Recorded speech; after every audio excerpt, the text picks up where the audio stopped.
MBBS in abroad. Apollo MedSkill 6 years of MBBS program will be completed in 35 lakhs only.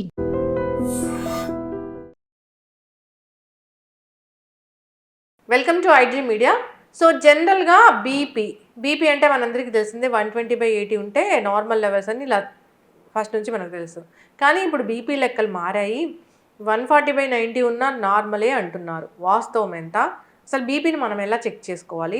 మనం బీపీని తగ్గించుకోవాలంటే ఎటువంటి జాగ్రత్తలు తీసుకోవాలి? వివరాలు తెలుసుకుందాం. మనతో పాటు ఉన్నారు ప్రముఖ pulmonologist and critical care specialist doctor Ravindra గారు. డాక్టర్ గారు నమస్తే. నమస్తే డాక్టర్ గారు, బీపీ గురించి ఉన్న డౌట్స్ అసలు దేని గురించి ఉండవేమో. డయాబెటీస్లో కూడా అన్ని డౌట్స్ అడగము. బీపీ ఒక సైలెంట్ కిల్లరు. అది ఉందని తెలుసుకోకపోతే మనకి ప్రాణాలకి ప్రమాదం అని చెప్తూ ఉంటారు. బీపీ 120/80 ఉంటే నార్మలు. ఇప్పుడైతే 140/90 ఉన్న నార్మలే అంటున్నారు. లెక్కలు మారాయి అంటున్నారు. ఏం చెప్తారు డాక్టర్ గారు? ఇప్పుడు బీపీ అనేది యూనివర్సల్గా చాలా కామన్గా ఉండే జబ్బు. ఇది ఎవరికి వస్తుంది, ఎందుకు వస్తుంది అనేది తెలియదు. సో ఏ కారణం లేకుండా వచ్చే బీపీని ఎసెన్షియల్ హైపర్ టెన్షన్ అని అంటారు. సో అది నేను ఒక లంగ్ స్పెషలిస్ట్ అయ్యండి దాని గురించి ఎట్లా అని అంటే, మాకు ఈ బీపీ కేసులు ఆయాసంతో వస్తారు. అలానే ఒబేసిటీ ఉన్నవాళ్ళు, షుగర్ ఉన్నవాళ్ళు, బీపీ మీద ఎక్కువ తగ్గట్లేదు అనేవాళ్ళు చాలామంది మా దగ్గరికి వేరే కారణాలకి వస్తారు. అది కారణం ఏంటంటే అబ్స్ట్రక్టివ్ స్లీప్ అయిపోయినాయి ఈ గురక వలన. సో ఆ విధంగా మాకు బీపీకి సంబంధం ఉంటుంది. సో ఏదైనా ప్రాబ్లం ఉన్నప్పుడు ఇట్లా సో బీపీ కూడా కంపల్సరీ కంట్రోల్ చేయాల్సిన అవసరం ఉంటుంది. సో బాడీలో మనం అంతా హెల్తీగా ఉంటేనే మనకు మిగతావన్నీ కరెక్ట్ అవుతాయి, లేకపోతే సిమ్టమ్స్ రిలీవ్ ఉండదు. మీరంటే బీపీ ఈ క్లాసిఫికేషన్స్ అంటే ఇవి ఏమన్నా మారాయా? సో బేసికల్గా మనం ఆలోచిస్తే మన బాడీ డిజైన్ చేసింది 120/80కి. So God designed or nature designed 120/80. అంటే దానికి ఏం పెరిగితే ఏమవుతుంది అని అనుకుంటున్నాం చాలామంది. పెరిగితే ఇమ్మీడియట్గా ఏం చనిపోము. కానీ మన బాడీలో మనకందరికీ తెలుసు కేశనాళికలు అని ఉంటాయి. అంటే క్యాపిలరీస్. మన హెయిర్ ఉందా, హెయిర్ కన్నా థిన్గా కానీ హెయిర్ అంత సైజ్ కానీ ఉంటాయి క్యాపిలరీస్. ఈ క్యాపిలరీస్ మన కంటి రెటీనాలో కానీ, అలానే ఎస్పెషల్లీ కిడ్నీస్లో కానీ క్యాపిలరీస్ ఎక్కువ ఉంటాయి, బ్రెయిన్లో ఉంటాయి. ఇవి ఈ కేశనాళికలు అనేవి చాలా డెలికేట్ ఉంటాయి. కొన్ని బిలియన్స్లో ఉంటాయి. బిలియన్స్ అంటే కొన్ని వేలు, కొన్ని లక్షల్లో ఉంటాయి.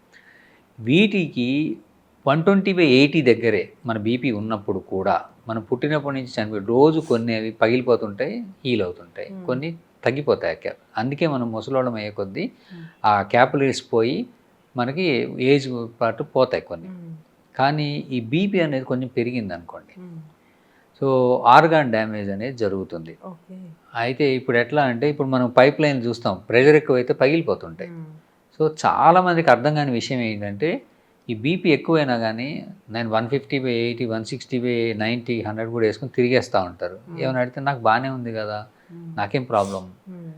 ఆ ప్రాబ్లం వారికి ఆ క్షణానికి ఉండదు. లోపల ఆ కేశనాళికలు చచ్చిపోతూ ఉంటాయి. ఫర్ ఎగ్జాంపుల్ కొన్ని బిలియన్స్లో ఉన్న కేశనాళికలు అలా చనిపోతూ ఉన్నప్పుడు మనకి తెలిసే టైం వచ్చేసరికి కొన్ని సంవత్సరాలు పడుతుంది. ఆ సంవత్సరాల టైం తర్వాత మళ్ళీ తూచి ఇప్పుడు నేను బీపీ కంట్రోల్ చేసుకుంటాను అని నాకు ఆ కేశనాళికలు వెనక్కి రావాలంటే రావు. So that's called end organ damage. So memory loss రావటం, స్ట్రోక్, పగిలిపోయి రక్తనాళాలు చిట్లిపోయి మనకి పక్షవాతాలు రావడం, కంటిలో హైపర్టెన్సివ్ రెటినోపతి అని కళ్ళు చూపు పోవటం, రెటినా దగ్గర బ్లీడ్ అయిపోయి కేశనాళికల వలన, ఈ కిడ్నీలో ఈ క్యాపిలరీస్ పగిలిపోయి CKD, so flea eaten kidney అంటే లోపల డ్యామేజ్ అయిపోయి హైపర్టెన్సివ్ వలన వాళ్ళకి సీకేడీకి వచ్చేసి డయాలసిస్కి వెళ్ళిపోతారు, కిడ్నీ ఫెయిల్యూర్ అయిపోతారు. ఇవి కాక బీపీ ఎక్కువ ఉండటం వలన వాళ్ళకి, ఫర్ ఎగ్జాంపుల్ ఒకళ్ళు 150/90 ఉంది, సో వాళ్ళకి బాగానే ఉన్నాడు, కానీ వాళ్ళకి ఫ్లక్చుయేషన్ ఆఫ్ మూడ్స్ ఉంటాయి, ఫ్లక్చుయేషన్ ఆఫ్ ఎమోషనల్ థింగ్స్ ఉంటాయి. కొంతమంది కోపం వస్తుంది, కొంతమంది భయం వేస్తుంది, కొంతమంది ఎక్సర్సైజ్ చేసి పరిగెత్తాల్సి వస్తుంది, కొంతమందికి బరువులు ఎత్తాల్సి వస్తుంది.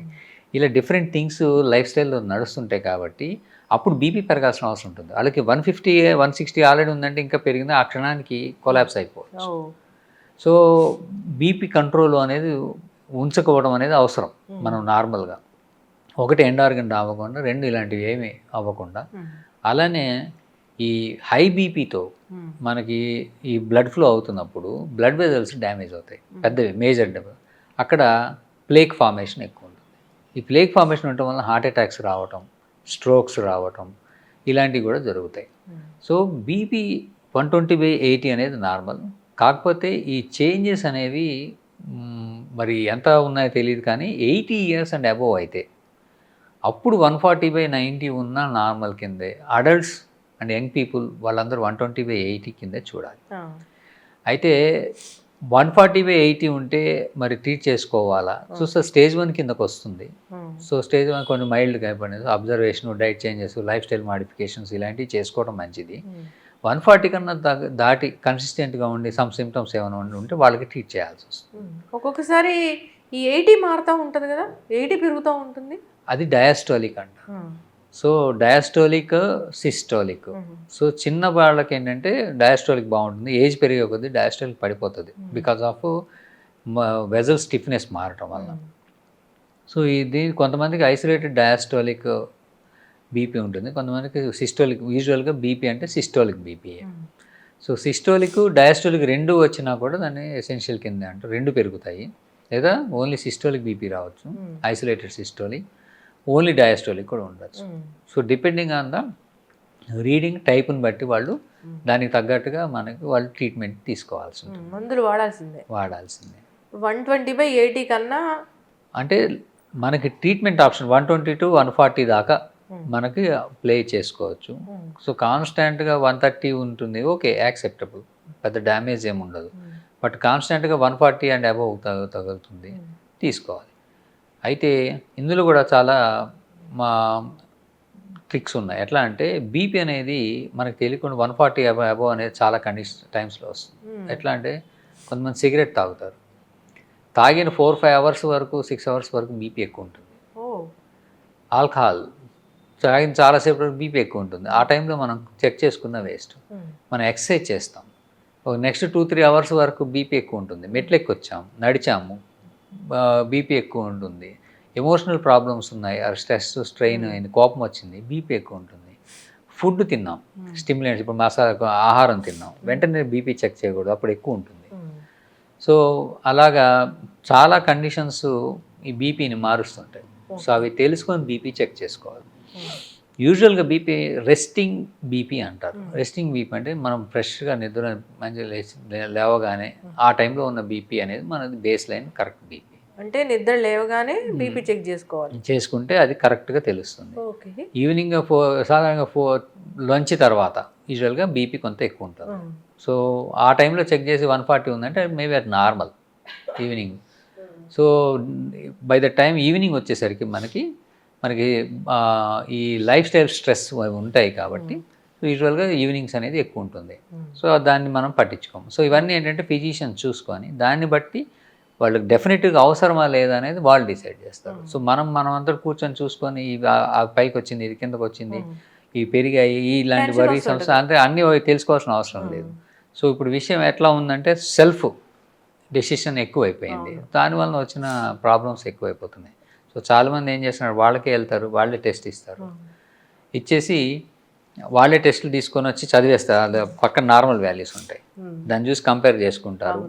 సో చేసుకొని వాళ్ళే ఒక ఇమాజిన్ చేసుకొని దాన్ని కొన్ని రోజులకు ఒక యాంటీబయాటిక్ కూడా వాడేస్తారు, కొన్ని వాడేస్తారు. సో యూజువల్గా ఏంటంటే ఒక జబ్బు వచ్చింది అని దానికి ఏ టెస్ట్ చేయాలి అని, దానికి ఇంటర్ప్రిటేషన్స్ ఏంటి, దానికి ఏ ట్రీట్మెంట్ ఇవ్వాలి అని ఈ మధ్య పేషెంటే చేసేసుకుంటాం. అవును, చాట్‌జీపీటీని అడిగితే కూడా చెప్తుంది. బట్ దిస్ ఈజ్ నాట్, ఇది వేరే ఏ కంట్రీలో లేదు, ఒక ఇండియాలోనే ఉంది. So this is because of government problem. So life is precious అని చెప్తూనే we're doing so many wrong things where it becomes hazardous. చాలామంది చనిపోతున్నారు ఇలాగా self medication, self treatment, self pain killers antibiotics అయితే. సో ఇట్లావన్నీ చేసుకొని డెత్ అయితే ఉన్నాయి. సో అవి ఎంతవరకు ఉన్నాయనేది మనకి డేటా తెలియదు, but we're seeing many cases. So ఇందులో కూడా బీపీ దగ్గరికి వచ్చేసరికి కూడా సో ఆ ఫ్యాక్టర్స్ అనేవి అన్నీ అందరికీ తెలియడానికి ఛాన్స్. హెల్త్ కేర్ ఉన్న వాళ్ళకి తెలుసుకోవాల్సిన, వాళ్ళు అదే పని మీద ఉంటారు కాబట్టి. సో వాళ్ళ పర్యవేక్షణలో అట్లీస్ట్ 1 or 2 వెళ్తే తెలుస్తాయి. దెన్ మీ షెడ్యూల్ పిక్ చేసుకొని తర్వాత దాన్ని ఫాలో అయ్యి సెల్ఫ్ మేనేజ్మెంట్ ఆఫ్ డిసీజ్ అంటారు ఎప్పుడైనా కానీ. సో ఫస్ట్ ముందే ఎక్స్పెరిమెంట్ చేయకుండా know the disease, then know the facts, staging of your disease ఎలా ఉంది, ఫ్యూచర్ అట్లా ఏం చేసుకోవాలి, what are the risk factors మనం అన్నీ తెలుసుకోవాలి. అవి తెలుసుకున్నాక జబ్బును మనం మేనేజ్ చేసుకోవాలి. మరి డాక్టర్ గారు బీపీ ఒకసారి వచ్చింది, డాక్టర్ ట్యాబ్లెట్ రాయడం మొదలు పెట్టారు, వాడమన్నారు, మేము మొదలు పెట్టాము, ఇది స్టాప్ చేసే పరిస్థితి ఎప్పుడైనా వస్తుందా? బీపీ అలాంటివన్నీ ఏంటంటే ఇర్రివర్సిబుల్ కండిషన్స్, ఒకసారి వస్తే ఉంటాయి. Very rarely few people, like sugar కూడా కొన్ని రోజులు ఉంటుంది మాయమైపోతుంది, అట్లా బీపీ కూడా కొంతమందికి ఆఫ్టర్ సమ్ కండిషన్స్ మాయమైపోయి కొంత తగ్గుతుంది. కారణాలు మల్టీ ఫ్యాక్టోరియల్. ఎలాంటి వాళ్ళు షుగర్ కంట్రోల్లో పెట్టుకొని బరువు తగ్గిపోయి డైట్ చేంజ్ చేసుకొని, సో స్ట్రెస్ లెవెల్స్ మారిపోయి, ప్రొఫెషన్ మారిపోయి, వాళ్ళకి ఏదో ఒక ఫ్యాక్టర్ అది కాజ్ చేసి వెళ్ళిపోయినాయి అనుకోండి, వాళ్ళు నార్మల్ అయ్యి చాలామంది బీపీ మందు వేసుకోకుండా కొన్ని సంవత్సరాలు బాగానే ఉంటారు. సో అలా వెళ్ళిపోవాలని 100లో ఒకరిద్దరికి జరుగుతుంది, 6,000లో కొంతమందికి అవుతుంది. మిగతా వాళ్ళందరూ కూడా అట్లానే అవుతుంది అనుకుని మానేస్తే మాత్రం వాళ్ళకే నష్టం జరుగుతుంది. సో బీపీ అనేది వచ్చింది ఉందా చెక్ చేసుకోవాలి రెగ్యులర్గా. ఈ చెక్ చేసుకుంటూ బీపీని దాన్ని బట్టి వాళ్ళు డెసిషన్ తీసుకోవాలి. అయితే చాలామంది నేను గమనించాం, మాకు వచ్చేవాళ్ళు ఈ ఆయాసంతో వస్తారు, బీపీ మంది వేసుకున్నారు, సార్ బీపీ చూసుకుంటే నార్మల్ ఉందని మానేసామండి. వాళ్ళు ట్యాబ్లెట్స్ వేస్తుంటే నార్మల్ ఉంది, సో దాన్ని మానేస్తారా, దానికి తెలియకుండా పెరిగి ఉంటుంది, ఆయాసాలు వచ్చేస్తాయి. సో బీపీ మందు అనేది వేస్తే నార్మల్ ఉంది అంటే మందు సరిపోయింది డోస్ అని. సో మందు డోస్ సరిపోయి బీపీ నార్మల్ అయిందని డోస్ తగ్గించకూడదు, అంతే మెయింటైన్ చేయాలి, 2 మానేయకూడదు. ఈ 2 చాలా మంది చేస్తుంటారు లైఫ్ స్టైల్. ఇంకొకటి మీలాంటి డాక్టర్ల దగ్గరికి వస్తే ఒక ట్యాబ్లెట్ రాస్తే దాన్ని ఏళ్ల తరబడి వాడుతూ ఉంటారు, మళ్ళీ మధ్యలో ఫాలోఅప్కి వెళ్ళకుండా. అది ఇండియాలో చాలా ఎక్కువ అయిపోయింది. సో ఈవెన్ 5 years 6 years కూడా వాళ్ళు అదే ప్రిస్క్రిప్షన్ తీసుకెళ్ళి మందులు వాడేస్తున్నారు. This is again government policy problem. Why India ఇంటర్నేషనల్గా అయితే ఒక ప్రిస్క్రిప్షన్ ఇస్తే ఆ ప్రిస్క్రిప్షన్ మెడికేషన్ అనేది ఫస్ట్ గోస్ టు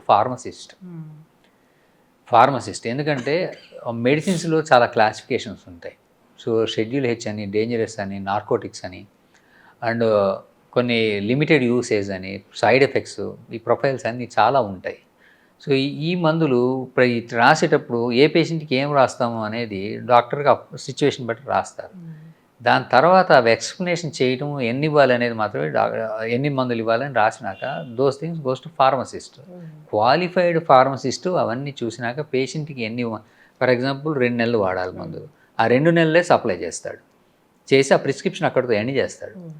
ఎందుకంటే చేసే ముందు వాళ్ళకి ఆ సైడ్ ఎఫెక్ట్స్, ఆ మందులు ఎప్పుడు వేసుకోవాలి, విత్ ఫుడ్ వేసుకోవాలా, ఆఫ్టర్ ఫుడ్ వేసుకోవాలా, ఖాళీ పొట్ట మీద వేసుకోవాలా, ఇట్లా అన్నీ ఎక్స్ప్లెయిన్ చేస్తూ సైడ్ ఎఫెక్ట్స్ కూడా మీకు ఈ లక్షణాలు కనబడితే మందు ఆపాలి, డేంజరస్ అన్నీ చెప్పి సైన్ తీసుకొని ఎండ్ చేసి ఇస్తారు. అయితే ఫర్ ఎగ్జాంపుల్ కొన్ని ఒకరికి జ్వరం వచ్చింది, 5 రోజులు యాంటీబయాటిక్స్ రాసాము, అక్కడితో ఎండ్ అయిపోవాలి 5 రోజుల్లో. కానీ ఇదే యాంటీబయాటిక్ వాళ్ళు ఒక 10 కోర్సులు 20 కోర్సులు కొనేసుకుని వేసేసుకుంటారు. సో అదే వచ్చింది కదా లాస్ట్ టైం, మళ్ళీ డాక్టర్ దగ్గరికి వెళ్తే సేమ్ మందు రాస్తాడు. సో అనవసరంగా వెళ్ళడం ఎందుకు, ఇదే ప్రిస్క్రిప్షన్ తీసుకెళ్ళి వాడేద్దాం. యాక్చువల్లీ ఏంటంటే మనం వెళ్ళి వెర్బల్గా అడిగినా, మనం వెళ్ళి ఓల్డ్ ప్రిస్క్రిప్షన్ ప్రొడ్యూస్ చేసినా, మనం వెళ్ళి మనకు ఒక టెస్ట్ చేయమని చెప్పినా ఇవి లీగల్లీ చేయకూడదు. ఇది గవర్నమెంట్ మరి ఎందుకు పట్టించుకోవట్లేదో మరి గవర్నమెంట్కే తెలియాలి. ఎందుకంటే ఒక మెడిసిన్ అనేది రూల్ దాటి వేస్తే ఎనీ మెడిసిన్ దాని సైడ్ ఎఫెక్ట్స్ ఉంటాయి. కొంతమంది సైడ్ ఎఫెక్ట్ వర్సెస్ లైఫ్, ఇప్పుడు అది వేయకపోతాడు చనిపోతాడు, లేదు వేస్తూ కొన్ని సంవత్సరాలు బతుకుతాడు, కొన్ని డెకేడ్స్ బతుకుతారు, సో వేయమని చెప్తారు. సో ఈ benefit versus loss, benefit versus side effects, ఇవన్నీ వాళ్ళకి డాక్టర్ చెప్పి చేస్తారు. సో కొంతమందికి ఏంటంటే రాలేరు, పూర్ పీపుల్ ఉంటారు, సో వాళ్ళకి చెప్పేస్తారు ఈ 6 నెలలు వేసేసుకో, ఈ సంవత్సరం వేసుకో, క్రానిక్ డిసీజ్, మధ్యలో ఉంటారా లేదా టాప్అప్ ఇస్తారు. ఇప్పుడు ఏంటంటే వాళ్ళు ఒకే మెడికల్ షాప్లో కొనాలని రూల్ లేదు.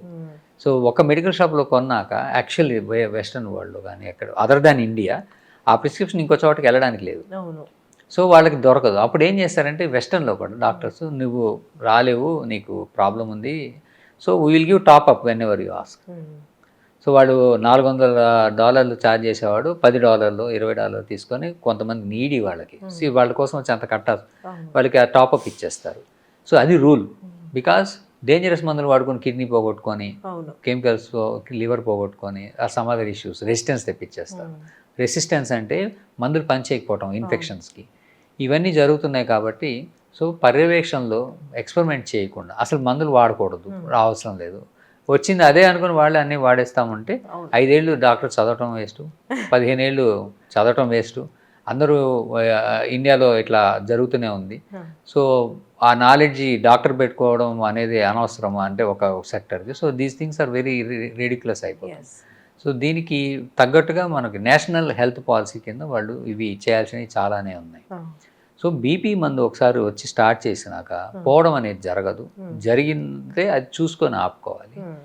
సాధారణంగా బీపీ మందు అవసరం లేదంటే వాళ్ళకి బీపీ పడిపోయి డౌన్ అయిపోయి కిందకి నీరసాలు రావడం, కొలాప్స్ ఇలాంటివి అవుతాయి. అప్పుడు ఆపుతారు. బీపీ వేస్తుంటే నార్మల్ మందు వేస్తున్నారు కానీ రికార్డింగ్ నార్మల్ వస్తుంది, దేర్ బీపీ ఉన్నట్టు వాళ్ళు మందులు కంటిన్యూ చేయాల్సి. ఇప్పుడు బీపీ డౌన్ అయిపోవడం అంటే ఎంత పడిపోతే డౌన్ అయిపోయింది అన్నట్లు? 90 సిస్టోలిక్ అండ్ 60 to 70 డయాస్టోలిక్. అంటే మనకి ఒక 30 సిస్టోలిక్లు పడిపోయినా అంతకన్నా డౌన్ అయితే కిడ్నీ అనేది ఫెయిల్ అయిపోయే ఛాన్స్ ఉంటుంది. అంటే కిడ్నీకి మనకి యూరిన్ ఫామ్ అవ్వాలంటే ఒక ఫిల్టర్ అనమాట. కిడ్నీ ఫిల్టర్ అవ్వాలంటే మనకు ఒక ప్రెషర్ ఉండాలి. ఆ ప్రెషర్ లేకపోతే కిడ్నీ ఫెయిల్ అవుతుంది. వన్స్ ఫెయిల్ అయిందంటే అది వెంటనే మళ్ళీ పనికి రాదు. అంటే ఇప్పుడు ఈరోజు బీపీ నాకు సడన్గా కొలాప్స్ అయిపోయి బీపీ పడిపోయింది, ఒక 2 నిమిషాలు పడిపోయింది. ఈ లోపల నేను చనిపోలేదు కానీ నాకు ఐ ఫ్లూయిడ్స్ ఇచ్చారు, రికవర్ అయ్యాను. బీపీ పెరిగింది కానీ కిడ్నీ పని చేయమంటే వెంటనే పని చేయదు, దాని ఎక్యూట్ కిడ్నీ ఇంజరీలోకి వెళ్ళిపోతుంది. అది టేక్స్ సమ్టైమ్స్ 2 days, ఒకసారి గంట పట్టచ్చు, ఒకసారి వారం పట్టచ్చు, ఒకసారి డయాలసిస్ కూడా చేయాల్సి రావచ్చు. సో క్రిటికల్లీ డౌన్ అయినప్పుడు మాత్రం దాన్ని లో బీపీ అని పడిపోతాం, దానికి మనం వెంటనే క్లియర్ చేసుకోవాలి. సో దాని పరిస్థితి రాకుండా చూసుకోవాలి. తెలిసిపోతుంటుంది వాళ్ళకి వీక్నెస్, కొలాప్స్ అవటం, స్వెట్టింగ్ రావటం ఇలాంటివి వచ్చేస్తుంటాయి. సో బీపీ చెక్ చేసుకొని ఆ మందులు వేసుకోకపోవడం, వేసుకొని ఆగటం, అవసరమైతే ఐ ఫ్లూయిడ్స్ వెంటనే ఇవ్వటం, మెడికల్ అటెన్షన్కి వెళ్ళటం జరగాలి. మరి డాక్టర్ గారు, ఉప్పు తింటే బీపీ బాగా పెరిగిపోతుందా? ఎస్, ఉప్పు అనేది బీపీ పెరగడానికి ఒక కారణం రావడానికి. ఏంటంటే మనకి టోనిసిటీ అంటాం. ఇప్పుడు మనం ఏంటంటే నీళ్ళలో మనం ఈ ఉప్పు కలిపితే దానికి ఒక టోనిసిటీ వస్తుంది, దాని డెన్సిటీ పెరుగుతుంది. సింపుల్గా చెప్పాలంటే మనం కోడిగుడ్డు నీటిలో వేస్తే మునిగిపోతుంది, అది ఉప్పు నీళ్ళు వేస్తే తేలుతుంది. సో దానికి ఉప్పు కలిసింది అంటే దాని యొక్క మారాలి, రక్తం యొక్క కెపాసిటీ మారుతుంది, చిక్కదనం అవుతుంది. అంటే టోనిసిటీ అంటారు. ఆస్మోలారిటీ, టోనిసిటీ పెరగటం వల్ల బీపీ పెరుగుతుంది. సో ఈ బీపీ పెరుగుతుంది కాబట్టి బీపీ రాకుండా ఉండాలన్నా వచ్చిన వాళ్ళైనా ఈ ఉప్పుని కంట్రోల్ చేసుకోవాలి. పచ్చళ్ళు కూడా తినకూడదు. పచ్చళ్ళు అంటే డైలీ బాడీలోకి వెళ్ళాల్సిన ఉప్పు ది బెస్ట్ అంటే 1.5 grams కన్నా తక్కువ ఉండాలి. సో మన ఇండియాలో అయితే 4-5 grams వెళ్ళిపోతుంది, ఎక్కువ వెళ్తుంది. సో 1.5 grams నుంచి 2300 అంటే 2.3 grams లోపలే ఉండాలి రోజు వెళ్ళేది. అంతకన్నా ఎక్కువ వెళ్తే మనకి బీపీ వలన వచ్చే నష్టాలు ఎక్కువ వస్తాయి. కిడ్నీ కూడా వాటిని బయటికి తీయలేదు, అంటే యూరిన్లో మనకి ఈ సాల్ట్ బయటికి వెళ్ళిపోతాయి, ఎక్కువ ఎక్సెస్ ఉన్నవి. సో ఆ కెపాసిటీ దాటిపోతుంది. సో మనకి బాడీలో ఉండిపోవడం వలన బీపీ ఎక్కువే ఛాన్స్ ఉంటుంది. అలాని అసలు ఉప్పు పూర్తిగా మానేస్తే కూడా కావాల్సిన మనకి లవణాలు కావాలి బాడీకి. ఆ లవణాలు మినరల్స్ లేనిదే మనం బతకం. సో పర్మిటెడ్ లెవెల్లో కరెక్ట్గా ఎంత కావాలో అంతే తీసుకోవాలి, ఎస్పెషల్లీ ఉప్పు. ఇప్పుడు నేను ఫస్ట్ టైం బీపీ చెక్ చేసుకోవాలనుకుంటున్నాను, లేదా నాకు బీపీ ఉందో లేదో తెలుసుకోవాలి, మానిటర్ చేసుకోవాలనుకుంటున్నాను. ఇప్పుడు ఒక ఎక్స్పెరిమెంట్ లాగే చూపించాలి మనము. బీపీ చెకింగ్ అంటే డిజిటల్ మీటర్స్ ఉంటాయి, లేదంటే మీ హాస్పిటల్స్లో అయితే వేరే అక్యురేట్గా చూపించేవి ఉంటాయి. సో డిజిటల్ దాంట్లో చూసుకునేటప్పుడు మేము ఎలాంటి జాగ్రత్తలు తీసుకోవాలి, చేసే తప్పులు ఏంటి ఒకసారి చూపిద్దాం డాక్టర్ గారు. దీనికన్నా ముందు ఈ బీపీ ఈ చెక్ చేసుకోవాలి, ఎప్పుడు చెక్ చేసుకోవాలి, అసలు లక్షణాలు ఏంటి? చాలామందికి లక్షణాలు ఉండవు. సో కొంతమందికి ఏంటంటే చేయి లాగటం, అది హార్ట్ అటాక్ లాగా, కొంచెం బీపీ ఎక్కువ ఉంటే చేయి లాగటం వస్తుంది, తల తిరుగుతుంటుంది, ఈ ఆక్సిపిటల్ అంటే ఈ మెడ దగ్గర నొప్పి వస్తుంది, దట్ ఇస్ ద మెయిన్ కారణం. కొంతమందికి ఈ లక్షణాలు కూడా ఉండవు, చాలా బీపీ ఉంటుంది, మామూలుగా తిరిగేస్తుంటారు. సో ద ఓన్లీ ఏంటంటే లక్షణాలు లేని వాళ్ళు కూడా ఎప్పుడైనా బీపీ చెక్ చేసుకుంటూ ఉంటాం, ఒక్కటే మార్గం. సో ఈ చెక్ చేయడం అనేది ఈ డిజిటల్, ఒకప్పుడు ఈ డిజిటల్ అనేవి లేవు. సో ఓన్లీ మాన్యువల్గా చూసేవాళ్ళు ఈ మెర్క్యూరీ మానోమీటర్ తోటి. ఆ డిజిటల్ కూడా వచ్చాయి. ఇప్పుడున్న క్రైటీరియాలో ఇదే కరెక్ట్. డిజిటల్ వై ఇప్పుడు మ్యాన్ టు అంటే ఇంటర్ పర్సనల్ వేరియేషన్ అని అంటారు. పర్సన్ టు పర్సన్ అంటే ఒక పర్సన్ చూస్తే 180 ఉంటుంది, ఒక పర్సన్ చూస్తే 160 ఉంటుంది. ఒకే పేషెంట్ అదే టైంలో పర్సన్ వేరియేషన్ అనేది ఆ స్పీడు ఎంత స్పీడ్లో పడిపోతుంది, వాళ్ళు ఎంత అబ్జర్వ్ చేస్తున్నారు అని. సో ఇంటర్ పర్సనల్ వేరియేషన్ వలన బీపీ ఒకటి 140 చెప్తే ఒకళ్ళు 180 చెప్తారు. సో దానివల్ల ఏంటంటే ఈ డిజిటల్ అనేది సేఫ్. ఇప్పుడు వెస్ట్రన్ వరల్డ్లో దాదాపుగా పర్సనల్ చెకింగ్ లేదు, డిజిటలే వచ్చేసి. ఈ డిజిటల్ అనేది ప్రోగ్రామ్ అవి ఫిక్స్డ్గా ఒకే స్పీడ్తో చూస్తాయి. ఇప్పుడు మనకి పల్సు మనకి నిమిషానికి 72 సార్లు కొట్టుకోవాలి అంటే దాదాపుగా లెస్ దెన్ 1 సెకండ్కి ఒక బీట్ కొట్టుకుంటాం. ఈ బీట్కి మధ్యలో మనం ఎంత స్పీడ్గా మెర్కురీ కాలం దింపుతున్నాము అనేది, బాగా స్పీడ్ దింపితే బీపీ ఉన్నా కూడా తెలియదు అసలు. అయితే మంచి సో ఇదైతే ఒకే స్పీడ్తో చూస్తాయి, ఒకే స్పీడ్తో చూస్తే. కాకపోతే ఇందులో కొన్ని ఏంటంటే మిస్టేక్స్ ఏంటంటే చేయి కదిలిచ్చిన తర్వాత కఫ్ సరిగా పెట్టుకోకపోయినా, లూజ్గా కట్టినా అవి పనిచేయదు, రీడింగ్ తప్పు ఇస్తుంది. సో అవి ఎర్రర్ ఇస్తుంది. సో దానికి రకరకాల కారణాలు ఉంటాయి. ఒకటి ఏంటంటే ఒబేసిటీ. సేమ్ కఫ్ అన్ని సైజులకి సరిపోదు. సో వాళ్ళకి సరిపడా సైజు కఫే తీసుకోవాలి. యూజువల్గా యూనివర్సల్గా అందరికీ కనబడే తీసుకొస్తారు. పీడియాట్రిక్స్కి చిన్న పిల్లలకి ఇది పెడితే బీపీ తక్కువ వస్తుంది, అలానే ఒబేసిటీ ఉన్న వాళ్ళకి ఇది పెడితే బీపీ ఎక్కువ వస్తుంది. సో చేతికి కాలుకి వేరే ఉంటాయి కఫ్.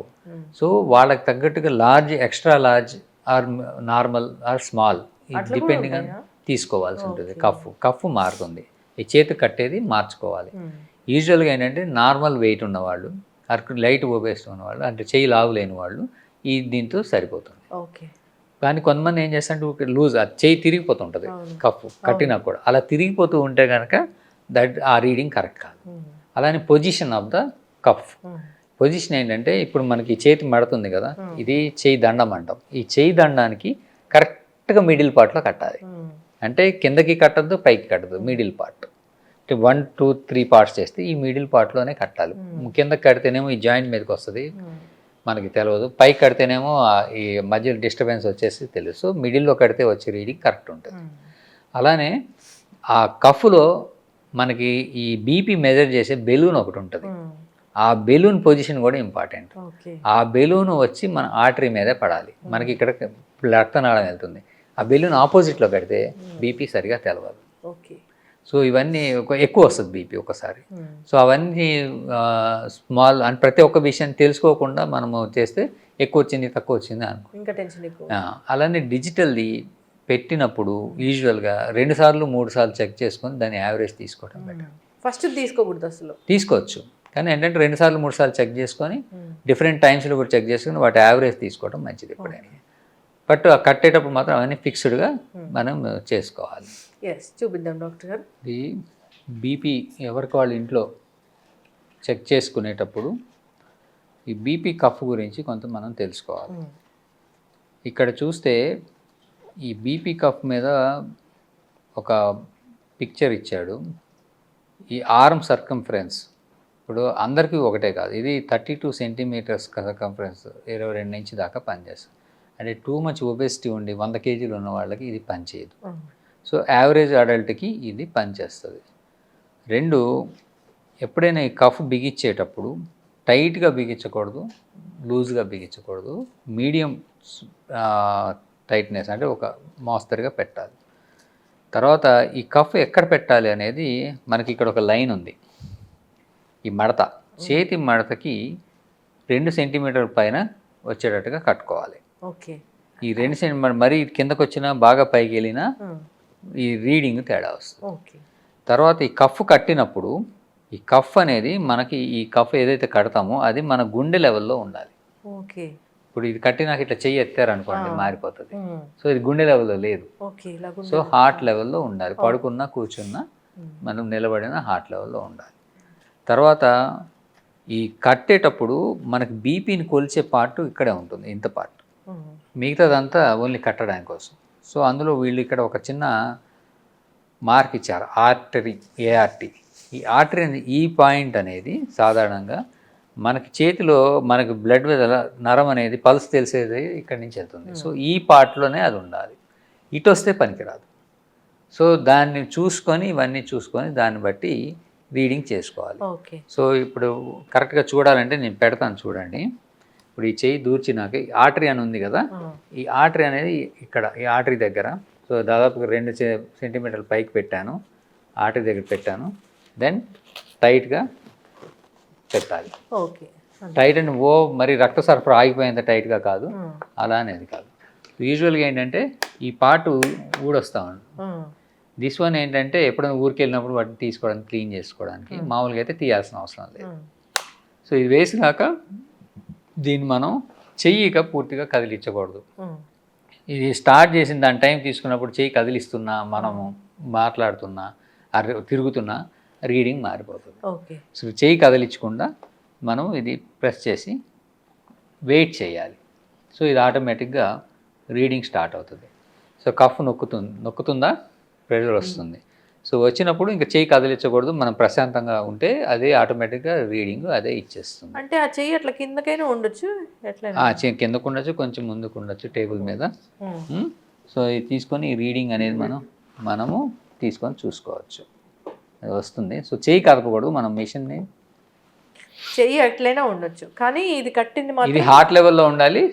రీడింగ్ స్టార్ట్ చేసినప్పుడు ఎక్కువ కదిలిస్తూ ఉంటే తప్పు రీడింగ్ వస్తుంది. కాళ్ళు కిందకే ఉండాలి. చాలా మంది కాళ్ళు అట్లే పడుకొని ఉండొచ్చు, కూర్చొని ఉండొచ్చు, అదేం ప్రాబ్లం, నిలబడి కూడా ఉండొచ్చు. అయితే అవి ఫస్ట్ టైం చెక్ చేసినప్పుడు కాళ్ళకి, కుడి చేతికి ఎడం చేతికి డిఫరెన్స్, చేతికి కాలికి డిఫరెన్స్, కూర్చొని ఉన్నప్పుడు నిలబడి ఉన్నప్పుడు డిఫరెన్స్, ఇవన్నీ చాలా చూస్తారు. అది ఫిజిషియన్ చూస్తారు. మనం ఇంట్లో చూసుకునేది ఇప్పుడు దానికి 150/90, 135/94 వచ్చింది, పల్స్ 74. సో ఇదే పల్స్ మళ్ళీ ఇంకోసారి రీకన్ఫర్మ్ అట్లానే చేసుకోవటం మంచిది. మళ్ళీ నొక్కాను. So at least 2 to 3 times check చేసుకొని ఆ వచ్చిన యావరేజ్ చేసుకుంటే యూజువల్లీ బెటర్. లేదంటే అది ఒకసారి చేయి కదిలిందని రాకపోవటం, అయితే ఒకసారి పెట్టినప్పుడు ప్రతిసారి ఎర్రర్ అని వస్తుంది. ఎర్రర్ అని వస్తుంటే కనుక డాక్టర్ దగ్గరికి వెళ్ళి చెక్ చేసుకోవాలి. అంటే ఎర్రర్ అంటే అది చెక్ చేయట్లేదు, సరిగా రావట్లేదు, వీళ్ళకి బీపీఎన్ ఎక్కువ ఉండాలి, లేదా ఆ కఫ్ సరిగా సెట్ అవ్వకపోతుండి ఉండాలి. సో సమ్ ఏదో కారణాల వల్ల ఎర్రర్ అని వస్తుంది, ఈ అని వస్తుంది. అప్పుడు డాక్టర్ దగ్గరికి వెళ్ళి చెక్ చేసుకోవాలి. ఎర్రర్ వచ్చిందంటే వాళ్ళకి బీపీఎన్ ఎక్కువ ఉండాలి, వేరే మల్టిపుల్ కారణాలు. సో అవి ఏంటి అనేది వాళ్ళు చెక్ చేసుకుంటారు. సో 130/90. సో ఇందాకట్లానే దాదాపు అంటే 5 ప్రతిసారి ఒకటే రాదు, గుప్పిడి గింజలు తీసేది. సో మనం విల్ కన్సిడర్ ఇట్ అది 130/90. అంటే ఇప్పుడు ఇది మధ్యాహ్నం తీస్తున్నాం కదా, ఈవినింగ్ ఇప్పుడు దాదాపుగా ఒక కాఫీ టీయో తాగుంటాడు, భోజనం చేశాడు. So this is a normal BP for person. So 130/90 symptoms ఏమి లేవు కాబట్టి వీ కన్సిడర్ అన్నారు. దాన్ని నోట్ చేసేసుకోవాలి, ఇది నార్మల్. సో పెట్టేటప్పుడు టైట్గా ఉండాలి, ఇవన్నీ వాళ్ళు చూసుకోవాలి. కఫ్ ఎవరి సైజు, ఏ సైజ్, అడల్ట్ సైజా కాదా, ఈ level of fixing heart level దగ్గర మిడిల్ ఆఫ్ ద ఆర్మ్లో పెట్టుకోవాలి, ఈ గ్యాప్ చూసుకోవాలి, ఈ ఆర్టరీ మార్క్ ఆర్టరీ మీదే ఉండాలి, ఆర్టరీ, దెన్ అది కరెక్ట్ రీడింగ్ వస్తుంది. ఓకే, చక్కగా చెప్పారు డాక్టర్ గారు. అలా కాకుండా ఎలా పడితే అలా చెక్ చేసుకొని బీపీ ఉందని లేదా బీపీ లేదని ఇలా చెప్తూ ఉంటారు. డాక్టర్స్ కూడా రాంగ్ మెసేజ్ ఇస్తూ ఉంటారు. ఇదైతే పర్ఫెక్ట్గా మనం ఎలా మెజర్ చేసుకోవాలి ఏంటి అనేది. బీపీ ఎప్పుడైనా ఎర్లీ మార్నింగ్ మనం నిద్ర లేస్తానే బీపీ చెక్ చేసుకోవాలి. Resting BP best option, best BP అది. అలా అని కాకుండా డేలో డిఫరెంట్ టైమ్స్లో చెక్ చేసుకొని దాన్ని బట్టి మనకు బీపీ ఉందో లేదా డాక్టర్ డిసైడ్ చేస్తాం. ఓకే, ఎస్, చక్కగా చెప్పారండి. ఇప్పుడు బీపీ టాబ్లెట్స్ అనేవి డాక్టర్ గారు అదొక పెద్ద డౌట్, ఇప్పుడు మార్నింగ్ వేసుకోవాలా ఈవినింగ్ వేసుకోవాలా? ఎప్పుడైనా 24 hours పనిచేస్తాయి బీపీ టాబ్లెట్స్ అని. అంటే ఇప్పుడు సాధారణంగా ఏంటంటే అందరూ మార్నింగ్ వేసుకుంటారు. ఎందుకు కారణం ఏంటంటే మనం ఈవినింగ్ వేస్తే నిద్రలో దాదాపుగా మనకు బీపీ తగ్గిపోతుంది, స్ట్రెస్ ఉండదు, స్ట్రెయిన్ ఉండదు, రెస్ట్లో ఉంటాం. సో పొద్దున్న లేవగానే, పొద్దున్న లేచిన దగ్గర నుంచి సాయంత్రం దాకా మనకి హడావుడిగా బిజీగా ఉండి స్ట్రెస్లు, స్ట్రెయిన్లు, ఎమోషనల్, ఎక్సర్సైజులు, పరుగులు పెట్టడాలు ఉంటాయి. సో ఆ టైంలో ఫ్లక్చువేషన్స్ ఉంటాయి కాబట్టి పొద్దున్నే బ్రేక్ఫాస్ట్తో మనము బీపీ వేసుకుంటే ఆ మిగతా రోజు అంతా కంట్రోల్లో ఉంటుంది. బట్ అలానే అది నైట్ పనిచేయదని కాదు. యూజువల్గా ఇప్పుడు వస్తున్న ట్యాబ్లెట్స్ ఏవైనా కానీ sustain release, control release, modified release, ఇలా ఎక్స్టెండెడ్ రిలీజు, ఇలా డిఫరెంట్ మెథడ్స్లో తయారు చేస్తున్నారు. కాబట్టి అది ఒకసారి మనం మింగితే అది 24 hours పనిచేస్తాం. ఓకే, సో అందుకని మింగగా పనిచేస్తూనే ఉంటుంది. సో కొంతమందికి యూజువల్గా మార్నింగ్ తీసుకుంటే ఓకే, కొంతమందికి ఫిజిషియన్ డిసైడ్ చేస్తారు మధ్యాహ్నం వేసుకోమని, రాత్రి వేసుకోమని. మరి 4-5 మందులు అవసరం పడతాయి, కొంతమందికి తగ్గదు. సో అలాంటి వాళ్ళు డిస్ట్రిబ్యూట్ చేస్తారు, డే అంతా వాళ్ళు డిస్ట్రిబ్యూట్ చేసి ఈ టైంలో తీసుకోండి అని చెప్తారు. సో ఒకే ఒక మెడిసిన్ తీసుకోవడం అంటే యూజువల్గా బెస్ట్ ఈజ్ మార్నింగ్, బట్ మిగతా టైంలో తీసుకున్నా కానీ పనిచేస్తుంది 24 hours కాబట్టి. చక్కటి ఇన్ఫర్మేషన్ డాక్టర్ గారు. కానీ ఏదైనా ఒక టైంలో తీసుకుంటేనే మంచిది. వాళ్ళు ఏదైనా మార్నింగ్ చెప్తే మార్నింగ్ తీసుకోవడం మంచిది. ఎవ్రీ 24 hours వేసుకుంటూ ఉంటే వాళ్ళకి కరెక్ట్గా మెయింటైన్ అవుతుంది డ్రగ్ డోసేజ్ అనేది బాడీలో.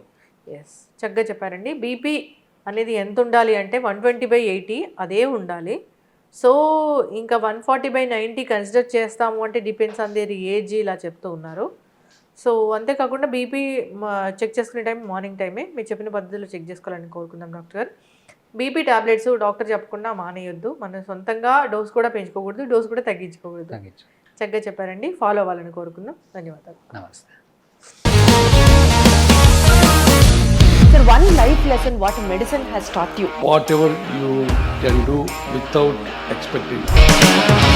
బట్ ఐ రియలీ బిలీవ్ మన పాజిటివ్ యాటిట్యూడ్ ఉంటేనే మనం ఏదైనా సాధించగలం. గట్ని మనం కరెక్ట్గా డీల్ చేసినట్లయితే అది మనకి పాజిటివ్ హార్మోన్స్ని రిలీజ్ చేస్తుంది. షుగర్ వచ్చిన వాళ్ళ పరిస్థితి ఏంటి? పొట్ట దగ్గర పెరిగితే దాన్ని ఆండ్రాయిడ్ అంటారు, ఆండ్రాయిడ్ ఫోన్ కదా. అసలు థాట్స్ ఎందుకు వస్తాయి? బ్రెయిన్ డెడ్ అంటే దానికి ప్రపంచం అంతా కూడా కొన్ని నిర్దిష్టమైనటువంటి లక్షణాలు ఉన్నాయి. మానసికంగా ధైర్యంగా ఉంటే క్యాన్సర్ జయించవచ్చు. You are a doctor for a cause sir, అంతే. వాళ్ళకి వచ్చిన ఆదాయం కాకుండా ఫ్రీ సర్వీస్ ఎంతమందికో చేస్తారు.